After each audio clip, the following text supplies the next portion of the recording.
Hey, how's it going, guys? Got another review for you. What you're looking at here is the REI Traverse Trekking Poles.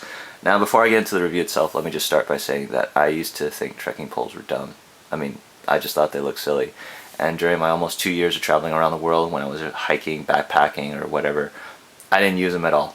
In fact, when I was in Nepal, trekking through the Himalayas, going up to Mount Everest Base Camp, me and my buddy used to look at all the other trekkers out there, and we used to snigger and make fun of all the people who were using them. We were just like, it's dumb, it's for the tourists and old people.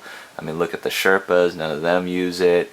It's just another piece of gear for you to waste your money on. And I thought that for a really long time, until about the last month or so.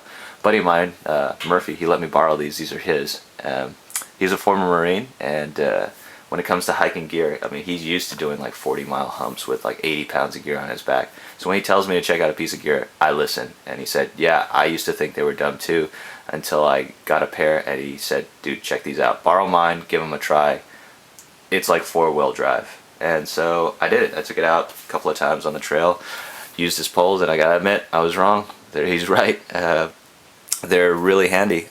Going uphill, these are great just because you take a lot of the stress off of your legs, and you can use your arms to help kind of distribute the load between the poles and your feet. So it kind of makes it a little bit lighter on your knees if you got bad knees like I do. I mean, it helps a lot.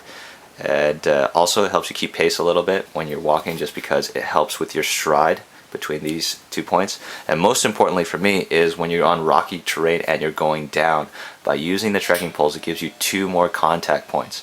So if you're on rocky terrain with like a lot of little rocks and there's a high chance of slippage, by having these 2 poles down sunk into the ground, if your feet slip, you still have these 2 contact points to help you stay stable and not fall on the ground. That was probably the biggest advantage for me, was the fact that it prevented less of a falling chance. Even if you're slipping, you're still going to slip, but by having 2 more points of contact into the ground, you're a little bit more stable. So gotta admit, it was nice to have these poles on me. The poles themselves, when they're collapsed, are 28 inches, and then fully extended it's 44 inches.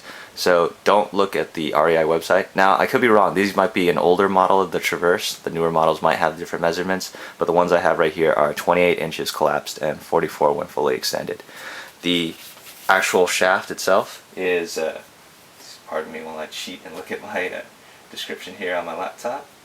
The actual trekking pole itself is made out of 7075-T6 aluminum alloy, and it uses what's called a DuoLock internal locking mechanism. I'll show you that in a second.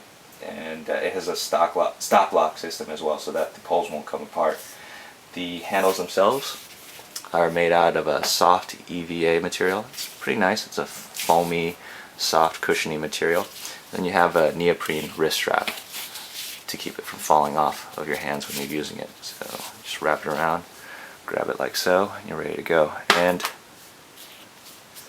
it's pretty comfortable in hand. I have small hands, and you can see there's a little bit of extra room right here, so if you have medium-sized hands, this will be fine.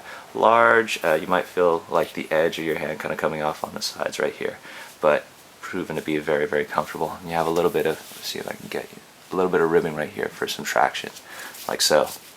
Also, see, you can adjust the strap right here to tighten it a little bit, but I would leave a little bit of extra strap just to make it easy on and off, and also so that you don't cut off any circulation on your wrists. The actual trekking pole itself basically is a pretty simple mechanism. Basically what I want to do is I want to turn counterclockwise. Always remember, lefty-loosey, righty-tighty, so counterclockwise. And then you can pull it out. Now, like I said before, the measurements are different, and these are actually wrong. It's in centimeters. These are made in Austria for REI, so I always like European craftsmanship. And then basically you open it up to whatever number. Now, stop when it says stop right here. If you go any further, this section is actually going to come out of the top section, and it's kind of a bear to get it back together. Although don't panic if it comes out. You can eventually slide it back in, and then when you get to the length, you just basically turn it clockwise till it clicks. That's about it. Locks in. Now there's 2 clicking positions. This one right here, you'll notice it's pretty stable. So if you want just a rigid bar, that's it.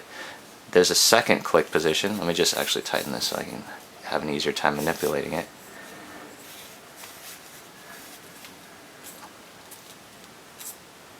There's a second position where if you see here, there's a little bit of give. There's like a tiny spring inside, so basically that way when you dig this in the ground, it's not rigid and there's a little bit of give, so there's less shock on your arm. However, if you don't want that, you just click it the other way and it's pretty rigid. You'll get the hang of it. You kind of have to feel it out to get a feeling for it.